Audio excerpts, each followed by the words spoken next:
복되고 은혜스러운 하나님의 말씀을 묵상하는 시간입니다. 주의 법이 내 즐거움이 되지 아니하였다면 내가 고난 중에 망하였으리라는 시편 기자의 말씀, 우리 귀에 쟁쟁합니다. 자, 우리는 지금 365일 성경 통독 57일째 되는 날을 맞이하고 있고요. 신명기 25장 오늘부터 27장까지 말씀을 나누려고 하는데요. 이 신명기서 우리가 이제 공부하면 할수록 모세가 마지막 세상을 떠나기 전에 이미 레위기서, 출애굽기서, 민수기서에서 다 나왔던 말씀들이지만 다시 한번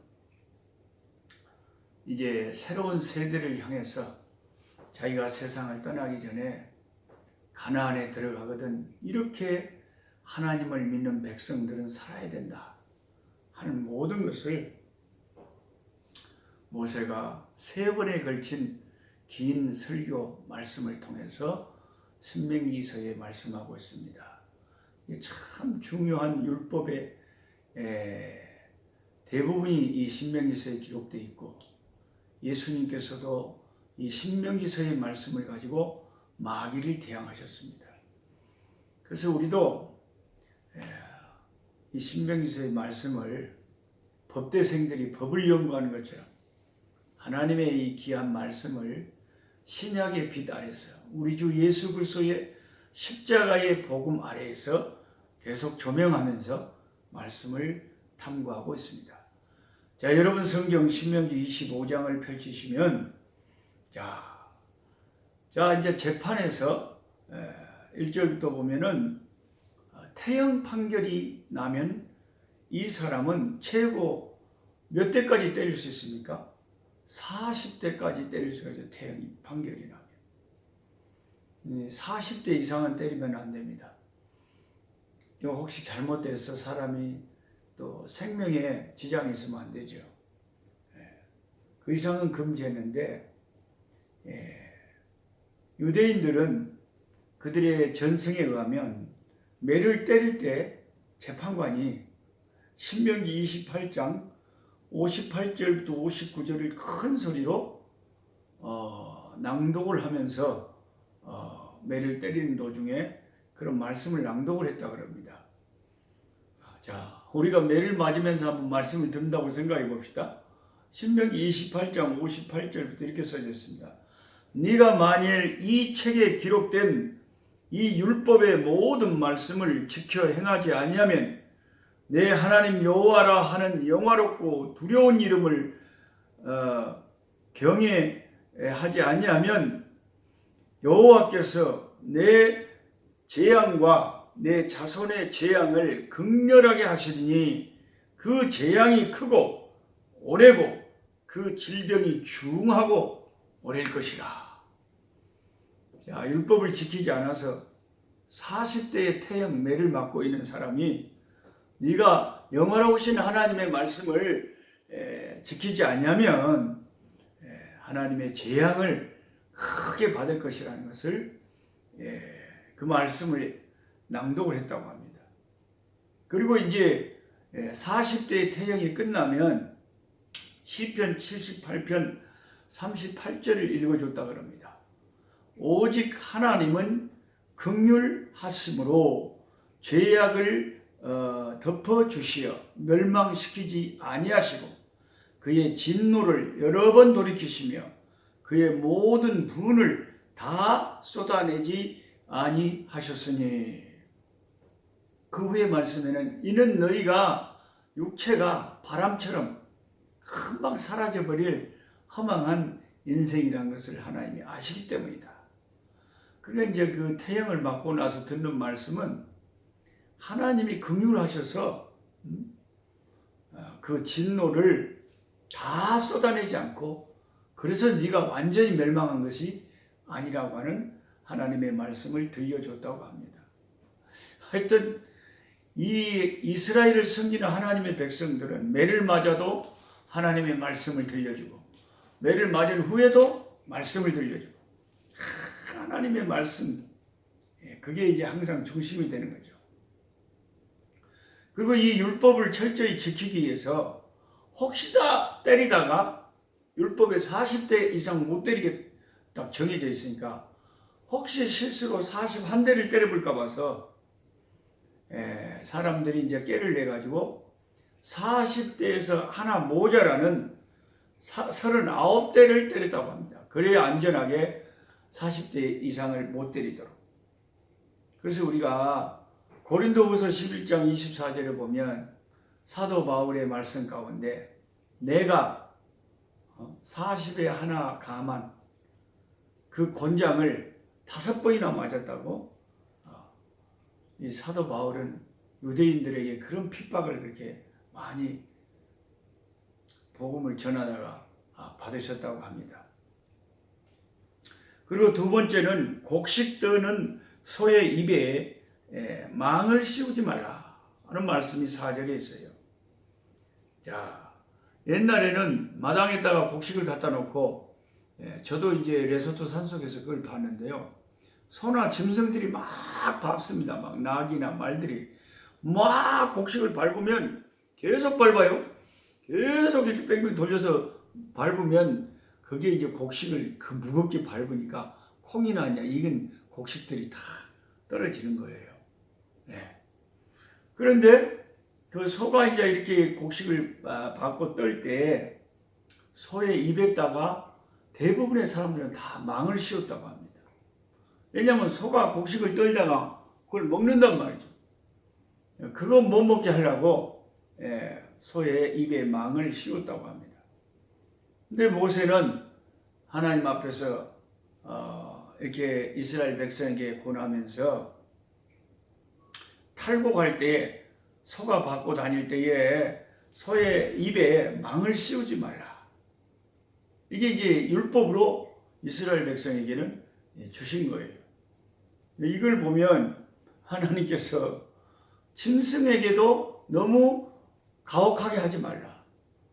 우리가 여러 번 지금 신명기서를 공부하는 가운데 하나님이 참 그 어미 새끼를 잡을 때 새 새끼도 같이 잡지 말고 새 알이랑 동시에 잡지 말라고 하시고, 또 염소의 젖으로 염소의 새끼를 삶지 마라 그러고, 엄마의 젖으로. 그 하나님께서 짐승에게 또 자연에게까지 우리 하나님께서 자비하심을 베푸는 대목들을 우리가 자주 보게 됩니다. 이 말씀을 사도 바울도 이 구약의 모세 오경에 대해서 정통하니까요. 얼마나 연구를 많이 했겠습니까? 바울 사도가 신약에 2번이나 이 신명기 25장에 나오는 그 곡식 떠는 소의 입에 망을 씌우지 말라는 말씀을 인용합니다. 고린도전서 9장 9절에 이렇게 쓰여 있습니다. 제가 읽어드릴게요. 모세의 율법에 곡식을 밟아 떠는 소에게 망을 씌우지 말라 기록하였으니, 그 모세 율법이 지금 오늘 우리가 공부하는 신명기 25장이죠. 그만큼 이 예수님과 앞서간 사도들은 구약 성경을 완전히 다 깨뚫고 있는 거죠. 모세 율법에 곡식을 밟아 떠는 소에 망을 씌우지 말라 기록하였으니, 그러니까 이 신명기서에 기록된 것을 다 모세 오경에 기록된 말씀을 다 알고 있는 거죠. 하나님께서 어찌 소들을 위하여 염려하심이냐. 자, 바울은 이렇게 해석합니다. 보십시오. 제가 가끔 이렇게 구약을 해석할 때 그 율법을 그대로 받아들여서 교회에서 순진하게 그대로 주장하면 안 된다고 그랬잖아요. 바울 사도도 지금 모세 율법을 이야기하면서 고린도전서 9장 9절에 뭐라고 합니까? 소에게 망을 씌우지 말라고 모세가 율법에 기록했는데 이것이 어찌 소들을 위하여 염려하는 말이겠느냐? 이것을 다시 해석을 하잖아요. 이것은 하나님의 일을 하고 있는 하나님의 복음의 종들을 위하여 하신 말씀이 아니냐. 교회에서 일하는 그 교역자들, 사역자들을 위한 말씀이다. 그래서 그 사도 바울은 이 말씀을 인용하면서 사도 바울이 고린도 교회를 위해서 수고하고 영적인 일을 한 것에 대해서 또 육적인 싹스를 받는다고 해서 그게 잘못된 것이 아니라는 말을 하고 있었던 것입니다. 디모데전서 5장 18절에는 이렇게 적혀 있습니다. 성경에 일렀으되, 자, 성경에 일렀으되 신약이 그렇게 말하면 구약의 이 말씀들을 말하는 거죠. 성경에 일렀으되 곡식을 밟아 떠는 소의 입에 망을 씌우지 말라 하였고 또 일꾼의 그 싹스를 받는 것을 마땅하다 하였느니라. 그러니까 이것은 소에 대한 이야기가 아니라 그 하나님의 교회, 복음의 일을 하는 그 일꾼들이 싹스를 받는 것이 마땅하다고 하는 것으로 신약에 그렇게 해석하고 인용하고 있습니다. 그 다음에 이제 신명기 25장 5절 6절에는 계대 결혼이라고요. 레비레이트 메리지라고 영어로는 그런데요. 이 레비레이트 메리지, 계대 결혼이라는 것은, 자, 내가 형님이 있거나 내 남동생이 있는데 형님이나 남동생이 뜻하지 않게 먼저 세상을 떠나고 형수나 제수가 있는데 아들이 전혀 없다, 자식이 없다. 그러면은 그 대를, 그 형님이나 동생의 대를 이어주기 위해서 형수나 제수하고 결혼을 해서 그 자식을 낳아주라고 하는 그 율법이 구약에는 그게 있었습니다. 우리가 창세기에 그 유다가 자기 아들들 죽었을 때도 그 며느리에게 첫째 아들 죽으니까 둘째 아들을 그 첫째 며느리에게 들어가게 하고 이런 거 봤지 않습니까? 구약에는 그런 제도가 있었다는 것입니다. 신약에 우리에게 해당되는 거 아닙니다. 그렇게 한 이유는 하나님께서 그 자식들 대를 잇게 해주는 것과 또 그 형제들의 그 재산을 보존해 주기 위해서 그렇게 한 것이죠. 하나님께서 그 당시에는 그게 필요해서 그런 것입니다. 신약에 오늘 우리에게는 해당되지 않은 그런 말씀입니다. 자, 11절 12절에는 정숙치 못한 여인의 처벌에 관한 율법인데, 자, 자기 남편이 딴 남자하고 싸움을 하고 있는데 이 싸나운 옆에 내가 옆에 붙어 있다가 그 자기 남편 편을 들다가 잘못해서 실수로 어떻게 다른 남자의 그 급소를 잡아가지고 그 사람에게 그거 이제 상해를 입혔다. 그랬을 때는 그 여성의 손목을 잘라야 된다고 하는 무서운 율법이 있었습니다. 저는 이런 말씀을 보면서 참 어떻게 이런 것까지 다 성경에다 이렇게 말씀을 율법으로 말씀하시는가 신기하기도 하고, 그 교훈을 생각해 보면 아무리 자기 남편의 편을 들고 그래 하더라도 여성이 정숙함을 지켜야 되는 것, 이런 것도 하나님의 그 생명에 관계된 것은 조심해야 된다는 것, 이런 교훈이 있는 것이 아닌가 싶습니다.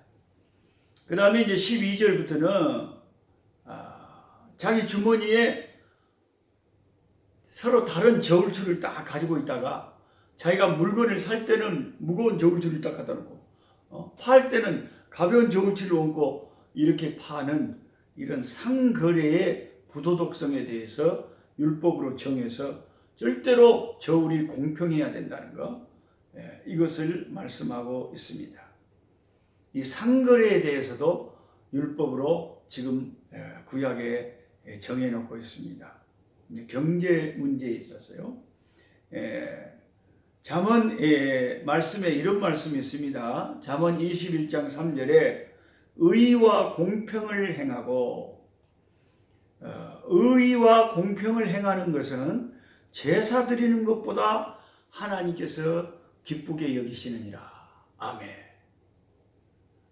하나님께 제사 드리는 것보다 하나님이 더 기쁘시게 여기는 것은 의와 공평을 행하는 것이란다. 그러니까 우리가 교회 가서 딱 예배 드리고, 그리고 이제 주중에 장사하면서 공평하지 못한 저울을 사용하거나 술수를 써서 돈을 벌거나 이런 것은 그 하나님께서 기뻐하시지 않아요. 하나님께서 예배 드리는 것보다 더 기뻐하는 게 뭐라고요? 의와 공평을 내가 삶 속에서 행할 때 그게 산 제사가 된다는 거죠. 그 다음에 잠언 21장 6절에는 속이는 말로 재물을 모으는 것은 속여서 재물을 모으는 것은 죽음을 구하는 것이라. 곧 불려다니는 안개니라. 바람에 불려다니는 안개는 금방 있다가 없어져 버립니다. 속여서 속이는 말로 거짓을 해가지고 재물을 모으는 것은 죽음을 구하는 것이다. 헛된 것입니다. 그래서 예수 믿는 저와 여러분은 상거래를 해도 정당하게 돈을 벌어서 그래서 하나님 앞에 주의 영광을 위해서 쓰는 거, 그게 귀한 것이죠. 그 다음에 이제 17절 마지막까지 아말렉을 완전히 두고두고 아말렉에 대해서는 사정을 봐두지 말고 아말렉 족속은 가나안 족속처럼 반드시 멸종을 시키라고 말씀하십니다. 모세의 입술을 통해서 이스라엘 백성에게 권면하신 율법 중에 하나가 아말렉은 반드시 쳐없애라. 이 아말렉은 처음 애굽에서 출애굽에서 왔을 때에 이스라엘의 후미를 공격했는데 후미에는 병든 자와 어린아이와 약한 자들이 행군하고 있었거든요. 그런데 이 아말렉이 최초로 이 하나님의 백성들을 공격해서 이스라엘 백성을 멸망시키려고 했던 악한 족속들이기 때문에 하나님은 아마 그때 작정하신 것 같아요. 하나님의 백성을 건드린 너를 저주하는 자는 저주를 받고 너를 축복하는 자는 축복을 받으리라는 말씀대로 아말렉은 도말하라 그랬습니다. 그래서 이제 이 말씀 따라서 나중에 우리가 성경을 계속 읽다 보면 사울 왕에게 하나님께서 사무엘 선지자를 통해서 그 아말렉 왕과 모든 걸 다 도말하라 그랬는데 사울 왕이 그 하나님 말씀에 불순종해가지고 왕도 살려놓고 좋은 것들 다 살려놨어요. 하나님 앞에 제사 드리려고 그랬다고 핑계를 댔지만 사무엘 선지자가 뭐라고 했습니까? 하나님 앞에 제사 드리는 것보다 순종하는 것이 순종이 제사보다 낫다고 그랬잖아요. 그래서 하나님께서 이스라엘을 해롭게 한 자는 반드시 가만두지 않는다는 것을 아말렉을 완전히 멸망시키라는 말씀에서 보게 됩니다. 그 다음에 이제 신명기 26장으로 넘어가겠습니다. 신명기 26장에 보면 이제 1절부터 11절까지를 보면 가나안에서 농사를 지어서 이제 수확을 얻을 때 어떻게 해야 되느냐. 가서 이제 가나안을 차지하고 농사를 지어서 수확을 얻으면 아직 가나안을 들어가기도 전이지만 모세는 얻을 것을 확신하고 있어요. 확실합니다. 하나님의 말씀은 미리 주어지고 나중에 다 실현되죠. 하나님의 말씀은 1.1획도 없어지지 않고 다 이루어집니다. 그래서 가서 수확을 얻으면 어떻게 하냐? 첫 열매는 반드시 하나님께 바치라고 명하고 계십니다. 항상 이스라엘 백성은 첫 열매는 하나님 것, 첫 것은 하나님께 드리는 것이 그들의 율법이었습니다. 우선 하나님께서 이 모든 가나안을 주셨고 우리에게 이 수확을 주셨다는 감사의 표현이죠. 하나님께서 내게 건강 주시고 하나님께서 나를 여기까지 인도하시고 하나님에 대한 감사의 표현으로 첫 것은 다 아버지 앞에 바치라는 것입니다. 그래서 그 재물을 가지고 자기 욕심과 자기의 필요만 채우는 것이 아니라 하나님께 감사로 아버지 앞에 바치고 하나님께 영광 돌리고 하나님이 기뻐하시는 뜻을 위해서 사용하는 그런 재물이 되어야 된다는 것입니다. 그리고 이제 그 5절 말씀에 보면 신명기 26장 5절에 내 조상은 유리하는 아람 사람이라는 말이 있습니다. 자, 유리하는 아람 사람이라고 하는 이 말은 어떤 뜻일까요? 내 조상은 유리하는 아람 사람이라는 뜻. 신명기 26장 5절이죠. 그렇죠? 여기 있네요. 너는 또 내 하나님 여호와 앞에 아뢰기를 내 조상은 방랑하는 아람 사람이라. 이 누구를 말하는 겁니까? 야곱을 말하는 거죠. 이스라엘의 12지파의 조상이었던 야곱. 야곱이 왜 방랑하는 아람 사람입니까? 야곱의 생애를 우리가 공부했지만은 야곱은 자기의 삼촌 집이 어디에 있었습니까? 밧단 아람에 있었잖아요. 밧단 아람. 그러니까 아람 사람이라고 불려진. 그 밧단 아람에서 20년을 살면서 거기서 아내들을 얻고 자식들, 아들들 11명이나 얻고 딸을 얻고 했기 때문에 거의 이 사람은 그 아람에 방랑하면서 살았던 사람이라 이렇게 불려질 수가 있었던 것입니다. 그 다음에 12절에서 15절까지 신명기 26장에 보면 제3년의 11조에 관한 것인데요. 이 앞에 우리가 공부할 때 11조에 대한 거 구약 율법에 정리를 해드렸죠. 첫째 11조는 내 소득의 10분의 1을 떼어서 하나님의 성소에 갖다 바치면 그것을 레인이 받아서 레인의 생계로 쓰고, 레인은 또 그 자기가 받은 그 11조 중에서 또 10분의 1을 떼어서 제사장에게 드리고, 제사장 또 그것을 이제 자기의 생계로 쓰는 거죠. 자, 성소에 갔다가 소득의 10분의 1을 바쳐서 레인이 살 수 있고 제사장이 살 수 있게 바쳤던 그 11조가 첫 번째 11조였고, 두 번째 11조는 이제 11조 뗀 것이 남으면 이제 10분의 9가 남지 않습니까? 그 10분의 9 중에서 다시 10분의 1을 취해가지고, 그것을 가지고 이제는 레인에게 드리는 것이 아니라 하나님 앞에 감사제를 드리면서 가난한 자들과 함께 식구들이 가서 잔치도 벌리면서 그렇게 감사하고 하나님 앞에 나누었던 그게 두 번째 11조였습니다. 근데 세 번째 11조라는 것은 그 두 번째 11조하고 똑같은 건데, 뭐 세 번째 11조라는 건 있는 게 아닌데, 단 매 3년마다, 여기 3년 나오죠. 매 3년마다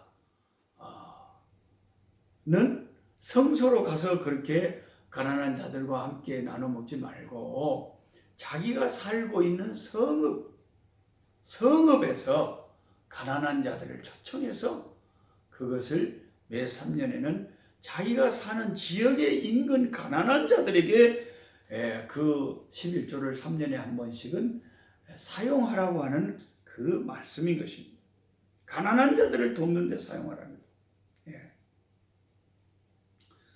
그게 이제 아무리 급한 일이 있거나 무슨 일이 있어도 다른 데 사용하면 안 되고 꼭 그 목적으로 가난한 자들을 위해서 구제하는 데 사용하도록 했습니다.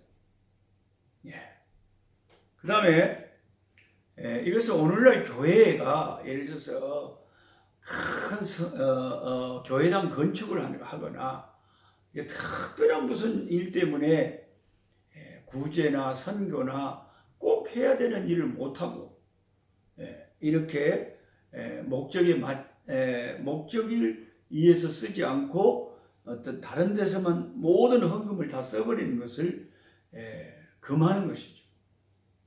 반드시 그 목적에 맞게 구제할 것을 구제하고 선교할 것을 선교하면서 또 교회에 필요한 것들을 해나가라.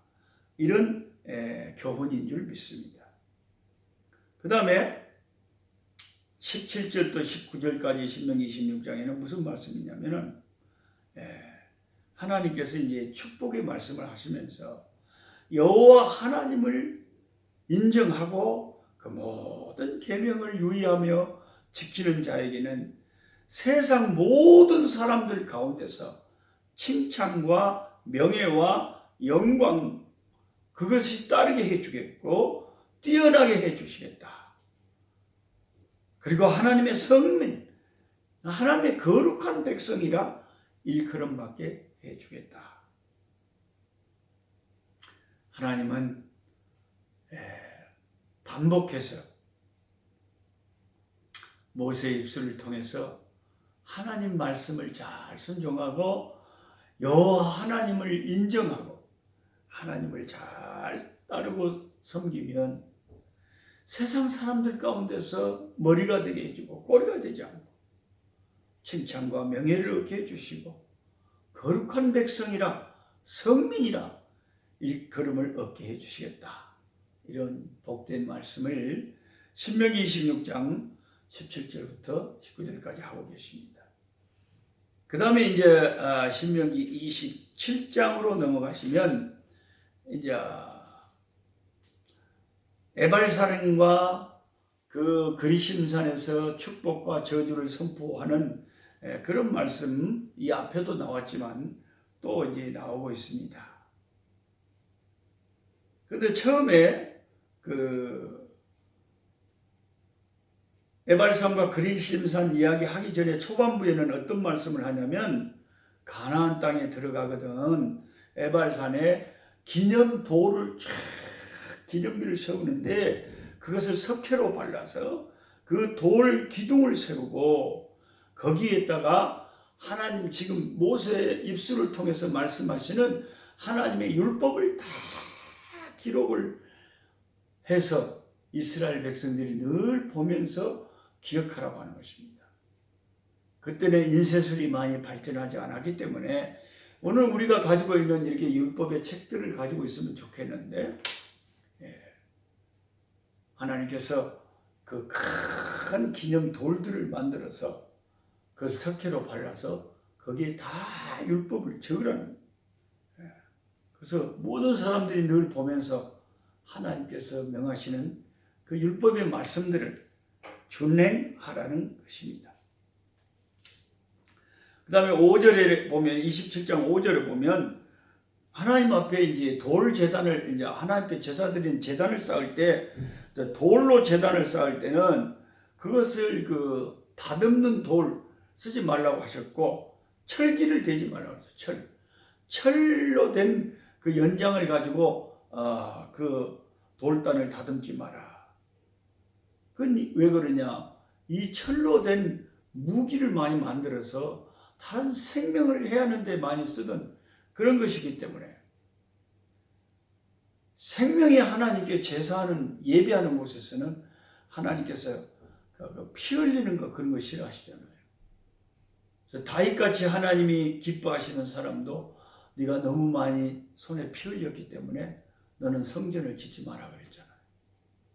그 하나님 앞에 돌 제단을 쌓을 때도 철 기구를 사용하면 안 됐습니다.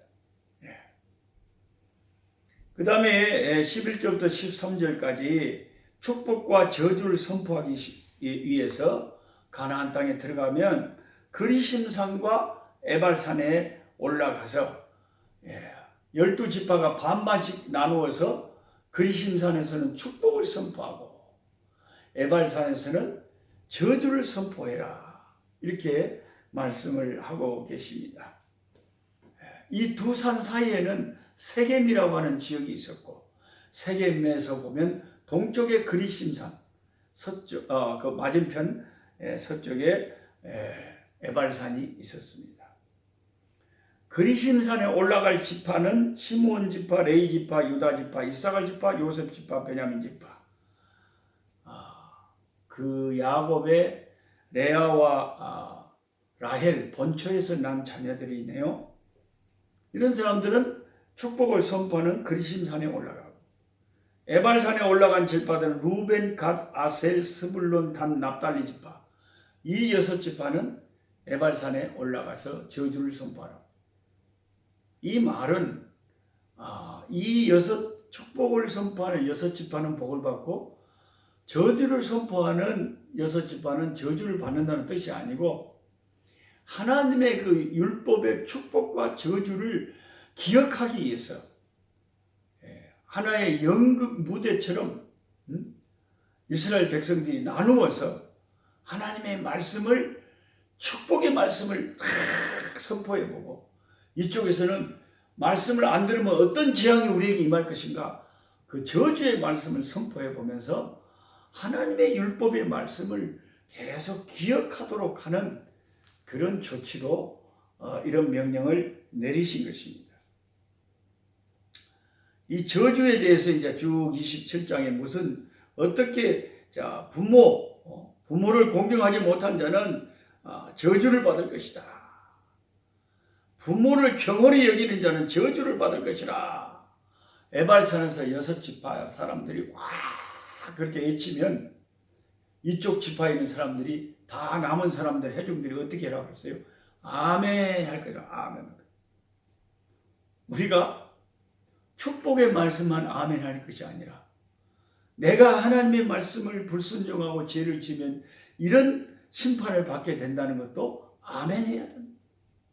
12가지 쭉 이제 죄들에 대해서 이렇게 너희들이 잘못하면 재앙을 받을 것이다. 아멘. 무지한 피를 흘리면 너희는 재앙을 받을 것이다. 아멘. 이렇게 아멘 해야 되겠습니다.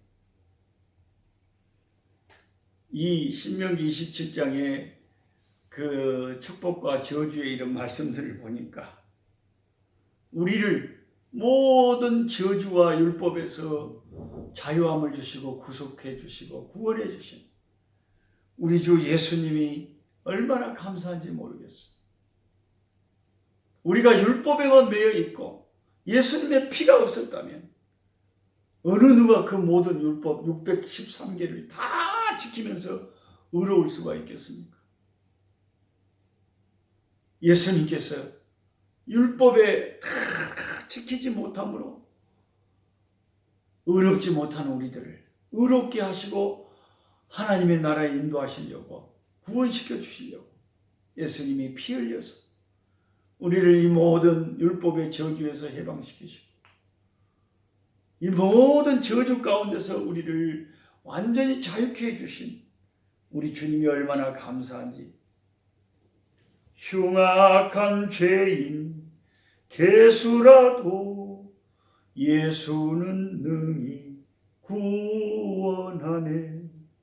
온몸을 피해 담글 때에 주님의 진노를 면하겠네.